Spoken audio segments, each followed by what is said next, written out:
Vanakkam, Namaste and blessings to everyone. This is Dr. Bhairavi Balasubramanian, PhD, the Sky Priestess. So, we are just about at the exact time of the solar eclipse in Cancer, which is basically the new moon in Cancer. And for those of you on Facebook, you've been seeing some of my blurbs here and there on the build up to the energy of the eclipse. And whether or not you've read it, all of you know that this has been an incredibly intense, powerful, and transformative moment. Basically, the new moon / solar eclipse is all about creating new beginnings. And that tends to be the case. That's the general pattern. You can look at other eclipses in the Saros series, that's Saros series or Saros cycle of solar eclipses that are linked to this one, and you'll find that whatever you're working on now actually links back to the previous eclipse 18 years ago in the same series, and it will link to the next eclipse 18 years from now again in the same series. Eclipses are times where I feel we have a greater influence on the fabric of space and time. Our intentions, our actions count more so than at other times, which is why, for example, in the Hindu tradition, eclipses were regarded in very, I would say, their power was not underestimated. One teacher that I know recommends chanting the Gayatri mantra, for instance, during eclipses, so that you can actually reap the benefits of the mantra manifold. But depends on whatever your practice is. It's not a one-size-fits-all kind of thing. But this particular eclipse and the build-up to it has certainly been about clearing our emotional waters. I mean, for a human society that has been, traditional cultures, of course, had a different relationship with their emotions on the planet, and it got stripped away from them for different reasons. But at this time, human society as a whole is disconnected from its emotional body and equally from the body of the earth herself.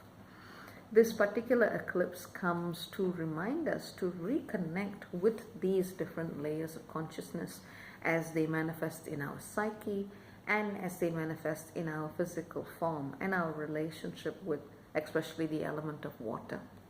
This is an extraordinarily powerful time to be doing any kind of work in cleansing ancestral lines, in connecting with who you truly find and identify with as family, and in certainly cleansing your own physical body and the flow of water within it.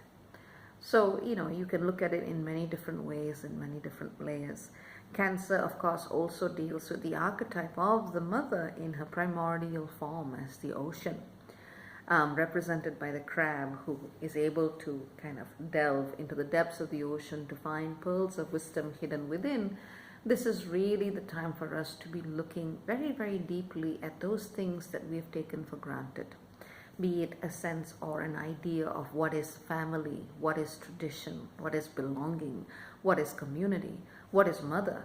All of these questions are coming up right now for review, and sometimes we've just accepted convention and stereotypical answers instead of trying to find ones that are true to our essence, our core being.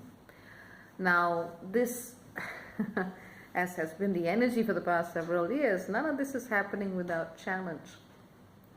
In the skies, whilst the eclipse is at 10 degrees Cancer, I see that it is trined a body known as Nessus, known as the abuser's asteroid at 11 degrees Pisces. As we are doing this deep digging, we are actually looking at narratives of the past, be it from a past lifetime, be it from something in the dream state, be it from things beyond the veil, be it from just things that go bump in the night and you don't know how, where, when or why. But essentially we are looking at influences and patterns of abuse that have come through hidden spaces, metaphysical and hidden spaces, some of which can come up through working through past life regression or working with facilitators who operate at a 5D level and beyond.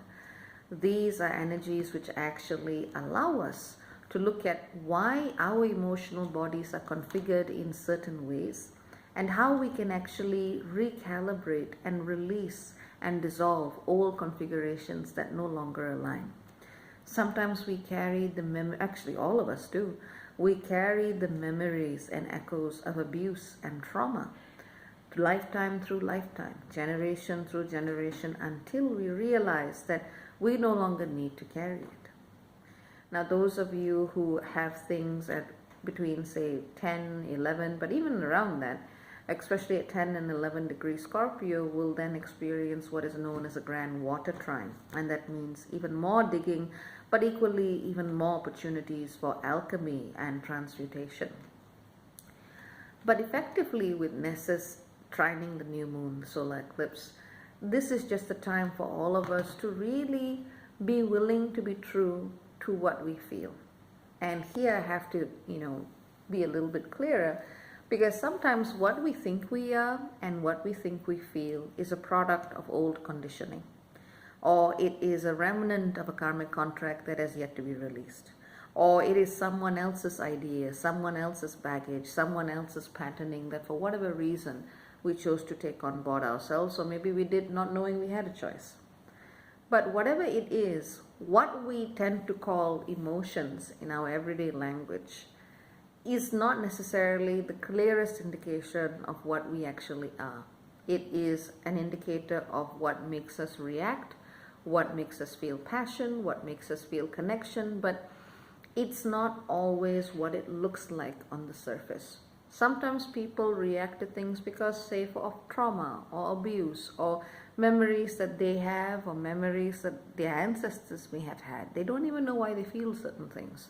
So it's very hard to make very linear and conclusive statements of why people feel, in a certain way about certain things. And not all of this stuff is going to be bad. Some of you are actually going to use this energy to find patterns of abuse in your familial lines and in your own emotional bodies, to ideally find pathways of healing, making peace, reconciling, and going to a space within yourself where you begin to feel in a completely different way. Essentially, the kind of emotional depths we can plumb down into ourselves with this solar eclipse and this new moon defy words, and they also defy what we would normally call an emotional response or reaction. That's just something deeply intuitive, powerful, and mystical coming up with this energy. I think for those of you who followed me long enough, I don't exactly lead a happy-go-lucky life. And all of us are dealing with increasing thresholds of intensity. So it's not like anyone is going to get out of this unscathed, No one leaves this planet alive, put it that way. But all of us are going to really be looking at these energies at different levels of intensity with different levels of preparedness. So if you are feeling completely overwhelmed, this is a time for you to get some support. Go to people who can hold your hand, because this is probably a time where that is needed. Not necessarily in ways that are going to put you back in old cycles or codependent patterns, but sometimes a gentle approach is really all that is needed. You don't always need to kick ass. The universe is doing enough of that for all of us put together. But whatever comes up, just know that the deeper you go inside yourself, you begin to realize that what you thought you were, what you thought you felt, what you thought feelings are, these are just things that we try to use to explain a much deeper spiritual response to being human and being on this planet. So even if you don't understand what's coming up, if it feels like it is coming from that deep, deep, deep space of spirit and connection within yourself, go with the flow. See what happens. This is really not the time to be bottling things up or holding it in, but to ideally gently release it in a way that actually brings you, anyone else involved, and the planet a greater chance at healing. That's what I have to say. Take care, many blessings, lots of love. Ciao, ciao for now.